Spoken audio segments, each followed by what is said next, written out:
Bonjour à tous, aujourd'hui nous allons parler des erreurs fatales du match Algérie versus Cameroun et analyser les pièces maîtresses de l'arbitrage. Nous commençons par préciser que dans les règles de la FIFA, un gardien dans sa surface est protégé et sa sécurité est primordiale, et selon la loi de la FIFA, il devrait faire siffler toutes les infractions contre lui, purement et simplement. Aucun joueur offensif n'est autorisé à entrer en contact avec le gardien de but directement ou indirectement. Ici dans le premier but camerounais nous montrerons toutes les infractions commises par l'attaquant dans la surface de réparation.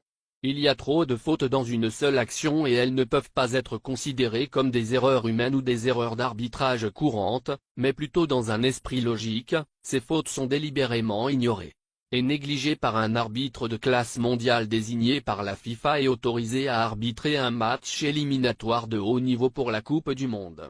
Pousser un défenseur contre son gardien de but doit immédiatement entraîner l'arrêt du jeu et récompenser un coup franc à la défense.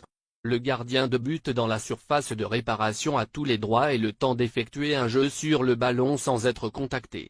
De plus, pousser agressivement un défenseur par le cou est un jeu très dangereux, qui devrait recevoir un carton jaune. Un joueur offensif entrant en contact avec le ballon dans la main est automatiquement sifflé pour une infraction. Un gardien de but qui perd l'équilibre à cause d'un contact est un coup franc automatique selon les règles. Après la mise en œuvre de la VAR, l'arbitre est tenu d'examiner toutes les actions douteuses qui mènent à des buts, mais ce n'était pas le cas dans cette action. Si le VAR ne fonctionnait pas pendant cette action, cela est considéré comme une erreur technique et relève de la responsabilité de la FIFA. Si tel est le cas, c'est un très bon point en faveur de l'Algérie. Une action visible à l'œil nu ne nécessite pas de révision VAR, cependant, le VAR est tenu d'appeler l'arbitre, pour révision s'il manque une action, comme cette main claire ici dans la surface de réparation. Nous pouvons clairement voir le contact avec la main sans aucune obstruction. Le ballon atterrit clairement dans son avant-bras. Cependant, cela est considéré comme une erreur courante de l'arbitre, à moins que, comme nous l'avons dit précédemment, le VAR ne fonctionne pas. Encore un bon point pour l'Algérie. Passons maintenant à un contact net dans la surface de réparation, et examinons comment le contact s'est produit et si le défenseur a touché le ballon ou le pied de l'attaquant. Basé dans l'espace du ballon et du pied de l'attaquant, il est impossible pour le défenseur d'entrer en contact avec le ballon, donc, c'est un penalty, il a fait trébucher l'attaquant. Encore une fois, où est le VAR ici? Dans cette prochaine action, nous examinerons une autre main évidente. Et encore une fois la question: où était le VAR? Qu'a fait l'arbitre et pourquoi l'action n'a pas été examinée? Sous différents angles, nous pouvons voir clairement le ballon toucher la main du défenseur et même rester collé à la main pendant quelques secondes. L'arbitre n'était pas loin et sûrement, il l'a vu mais ignoré comme toujours. S'il a été appelé par la VAR et n'est pas allé, c'est une autre erreur fatale. Concluons maintenant avec le but de Slimani, et comprenons ce qui constitue une main selon les règles de la FIFA, et avec quelle partie du corps un joueur peut entrer en contact. Dans cette action démesurée, les règles de la FIFA ont été ignorées et plutôt pas appliquées comme elles le devraient. Fondamentalement, une épaule et le haut de l'épaule ne constituent pas un contact illégal ni considéré comme une main. En observant à nouveau où le ballon a atterri et quelle partie du corps a touché le ballon. Dans cette action, Slimani s'est élevé alors que le ballon était en l'air, et il n'a pas levé le bras ou la main au-dessus de son épaule et sa tête inclinée. À plusieurs reprises, nous pouvons clairement voir la balle au-dessus de la partie du corps considérée comme une main dans les règles de la FIFA. Si, nous voulons être très conservateurs à propos de cette action, le résultat ne devrait pas être concluant, et le but devrait être accordé comme dans le jeu en direct. Utilisons un peu de bon sens et voyons si nous pouvons déterminer la trajectoire de la balle, et sous différents angles, voyons si nous pouvons déterminer que la balle a touché à 100% la main de Slimani.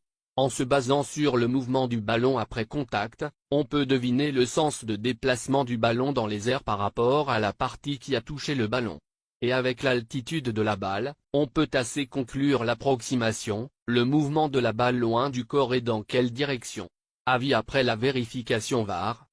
Remarquez comment le VAR en bas de votre écran a conclu qu'il s'agissait d'un but valide. Remarquez également comment l'arbitre pointe son avant-bras. Le ballon n'a pas touché cette partie. Clairement un geste vicieux. Il y a ici un conflit entre le VAR et l'arbitre. Est-ce un dur proof en faveur de l'Algérie? On ne sait pas. Discutons brièvement des règles d'un handball avec quelques illustrations. L'IFAB définit la limite entre l'épaule et le bras comme le bas de l'aisselle. Tout ce qui est en dessous est considéré comme un handball, intentionnel ou non, cela n'a pas d'importance. La définition de la loi 12 pour le handball, selon laquelle le bras se termine au bas de l'aisselle. La loi sanctionnait un joueur pour handball si le bras est clairement éloigné du corps et en dehors de la ligne du corps. Le joueur se penche clairement dans la trajectoire du ballon. Le ballon parcourt une certaine distance. Le ballon touche une main à un bras clairement levé au-dessus de l'épaule. Dont rien de tout cela n'était dans le but de Slimani. Sur cette photo, qui n'est pas un handball. C'est une action similaire à Slimani, si nous avions le même angle. Regardez attentivement, où repose la balle et quelle est la légalité du contact. Même si le ballon glisse légèrement vers le bas, il n'est pas considéré comme un handball selon la loi. Enfin, parlons du litige actuel et de ce qui devrait arriver et quelles en sont les ramifications. Dans le cas de l'Algérie, les organes juridiques de la FIFA devraient déterminer si le match a été arbitré équitablement ou s'il y a eu des erreurs excessives qui ont fait pencher la balance en faveur d'une autre équipe et ont rendu le match injuste. Ou s'il y a simplement eu des erreurs courantes sans fondement. L'organisme juridique doit contacter les témoins dans ce cas, les arbitres et le VAR, revoir le match et, plus important encore, enquêter sur tout contact entre les arbitres et les équipes. Ils sont également tenus d'écouter toutes les communications entre l'arbitre et le VAR. Déterminer ensuite, si le match doit être rejoué, aucune autre action n'est nécessaire et le Cameroun se qualifie toujours, ou même dépouiller le Cameroun de la qualification et la donner à l'Algérie.